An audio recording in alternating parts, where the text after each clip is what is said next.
what are they gonna do when electricity runs out? They're stuck with acoustic guitars. I don't know.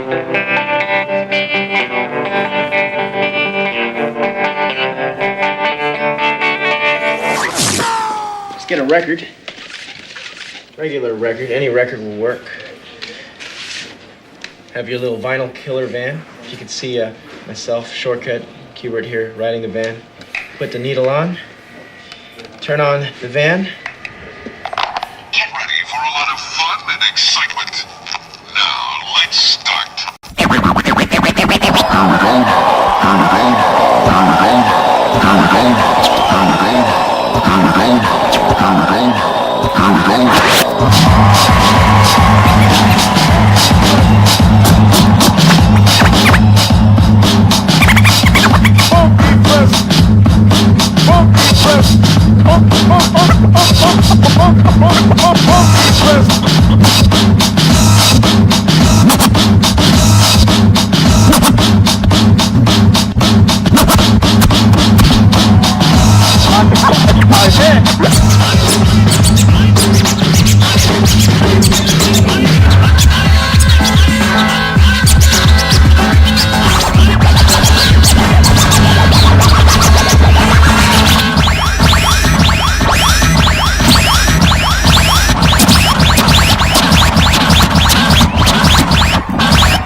Well, after the 60s, sort of identified it with the whole Grateful Dead culture. I think we're in completely a new culture right now, which I feel that the Invisible Scratch Pickles initiated. And now, with a lot of the other crews around the Bay Area, you have a whole new energy source.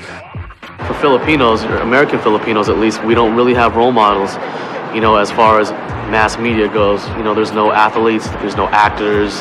You know, we have our parents and Qbert. And, you know, whether Cube likes or dislikes the idea, he's very much a role model. And you see it, you know, even the Australian DJ champs are a couple Filipino guys, you know what I mean? It's more than a coincidence, you know, and I really attribute it to Qbert and Mike and Apollo, like, putting the DJing out there so much. Invisible Scratch Pickles' presence, you just kind of go, uh-oh. Because, you know, I mean, they're the most influential DJs that have ever lived.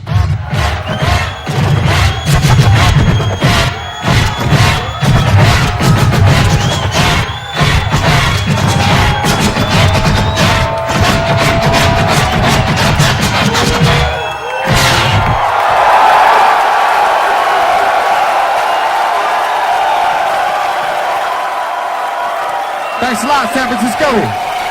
They're disbanding as the Invisible Scratch Pickles. They're not going to use that name anymore. They're more going to sort of just do like solo things. And it's like the Sex Pistols. It was like they broke up at the peak. It was perfect. Yeah. Or Operation IV. The day their album came out, they broke up.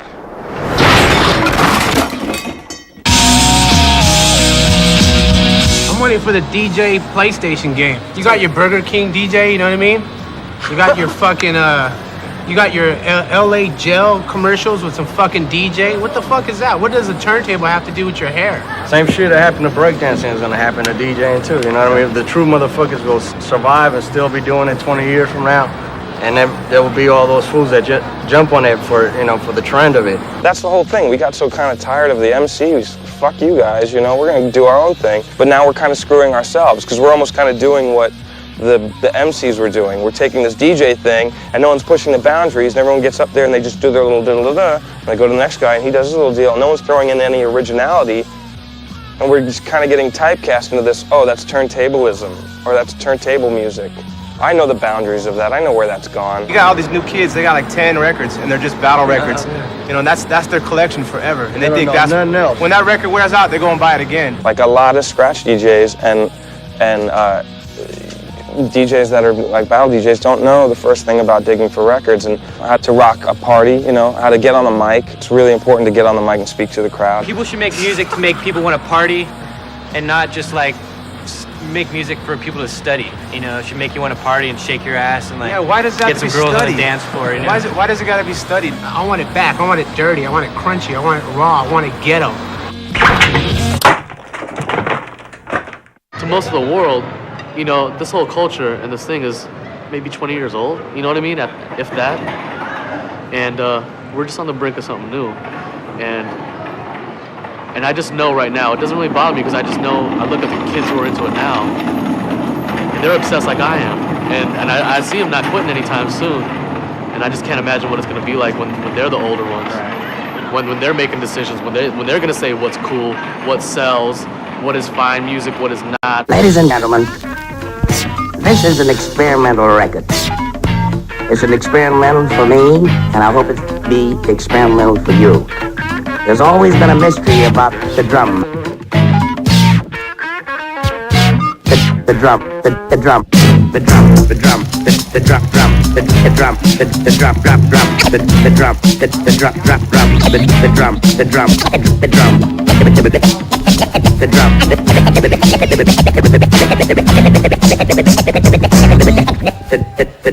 drum. Improvising. We've got our turntables, we've got a crowd, and the collective goal of making the crowd rock.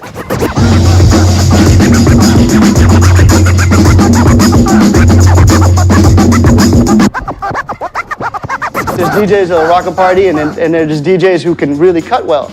But what we try to do with the Future Primitive is bring those worlds together. The party rocker, the guy who collects deep breaks, the producer-minded individual, people who are like in there digging non-stop. That's the backbone, like in a jazz band, that's the drummer. And then you have the soloist, the turntablist, the scratcher, taking you on those abstractions. 2, 3, break!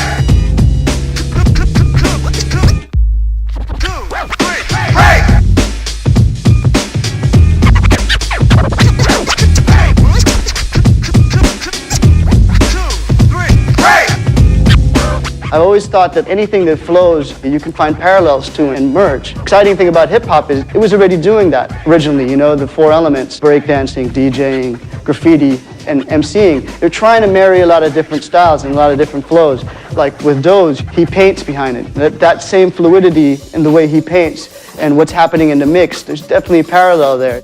When I'm painting to a DJ in a club, the DJ talks to me, I talk to the audience. Hip-hop is the lifeblood of my work, and turntablism is the next step, and it coincides with the audiovisual package of Future Primitive. The DJ gets the b-boys going, you know what I'm saying, the breaks and whatnot. They've always been the architects, the foundation of the dance, the art, the MC. They're the conductors. They're the ones who lead you to where you want to go.